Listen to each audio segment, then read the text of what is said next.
大家好，这里是百变小厨房。保存毛豆时，不要焯水，也不要直接放冰箱。教你正确做法，放1年依然新鲜不坏，随吃随取，十分方便。秋天是一个收获的季节，也是毛豆大量上市的季节。虽然说现在毛豆1年4季都能买到，但是这个季节的毛豆口感是最为鲜美饱满，并且呢价格也是最便宜的时候。每年的这个时候，我们家都会从地里面采摘许多的新鲜毛豆，保存上一些，随吃随取，十分方便，放到过年依旧新鲜。采回家的毛豆，我们先将它去壳。很多人在给毛豆去壳的时候，都是以我现在的手法，一个一个的用指甲去剥。剥一顿的或者是一小把的还好一点，如果一下子剥许多的话，指甲就会生疼，而且速度还非常的慢。今天来给大家分享2个剥毛豆的小技巧，简单几分钟就能剥上一大碗，并且呢不伤指甲，速度还非常的快。来看第一个方法，将带壳的毛豆放在手上轻轻一拧，毛豆壳就轻松打开了。这个时候根本不用指甲，直接徒手就可以将毛豆粒剥出来。第二种方法，从毛豆壳最顶端用指甲轻轻一掰，整个毛豆壳轻松打开了。这样剥毛豆比刚才那一种方法还要快，剥出来的毛豆非常的完整，连壳都是完整的。其实剥毛豆的时候，只要找对了方法，感觉剥毛豆也挺好玩，还挺解压的。所有的毛豆完全剥好后，我们把它放到一个无水无油的大碗里面。想要毛豆被保存下来，并且保存的时间比较长，那么首先毛豆就不能沾水。很多朋友在保存毛豆之前，还喜欢将毛豆清洗干净，并且还要将毛豆表面的这一层白膜给去掉。其实毛豆的白膜就像表面的一层保鲜膜一样，如果把这一层白膜去掉，反而不利于毛豆的保存。所以想要毛豆长长久久的被保存，那么这一层白膜是不能去掉的。除此之外，还要保证毛豆上面不会有任何的水分。除此之外，很多朋友在保存毛豆的时候，都喜欢把毛豆洗得干干净净的，或者是用来焯水，或者是直接放到冰箱里面冷冻。不管这几种方法哪一种都不对，焯过水之后，毛豆的口感不仅不好，而且颜色也会发黄。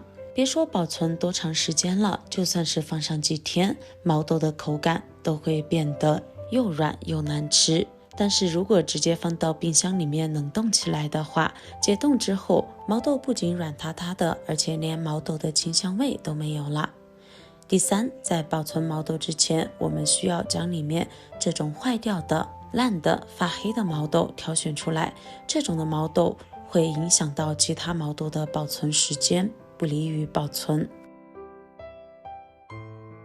剥好的毛豆挑选掉之后，现在我们准备少量的食用油，直接倒在毛豆里面，然后端起盆子，用手轻轻的这样掂一掂，把毛豆抖起来。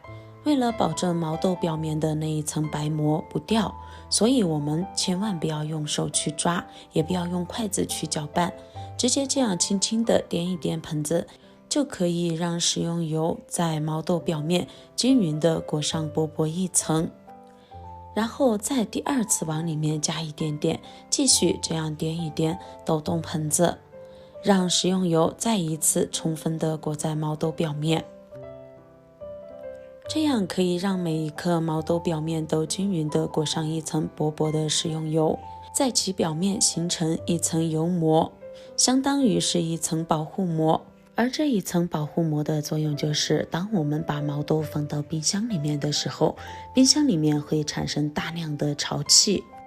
这个时候因为毛豆的表面已经有了保护膜，所以这层保护膜就可以防止这部分潮气进入到毛豆的内部。与此同时，还可以防止毛豆里面的水分和营养成分流失。所以呢，包裹上食用油，好处多多，一举多得。接下来再准备几个密封袋。家里面如果找不到密封袋，或者是没有密封袋的话，我们也可以用保鲜袋，或者是平时买了菜的小购物袋，只要是不漏气，完完整整、干干净净的就可以。然后把裹满食用油的毛豆装到密封袋里面，装的时候也不要装得太满了，大概装到袋子的1/3处。每一袋毛豆的分量大概是我们需要做1顿毛豆的用量。这样呢，在后期要吃的过程中，吃1袋取1袋也不会影响到其他毛豆的保存。装进来之后，我们尽量将密封袋里面的空气完全排入到密封袋之外去。这样做可以让毛豆基本上处于一个比较真空的状态，更大力度的隔绝了毛豆与空气的接触。这样呢，就可以更好的让毛豆得到长时间的保存。空气完全挤压过后，我们就把密封袋的口子完全密封住。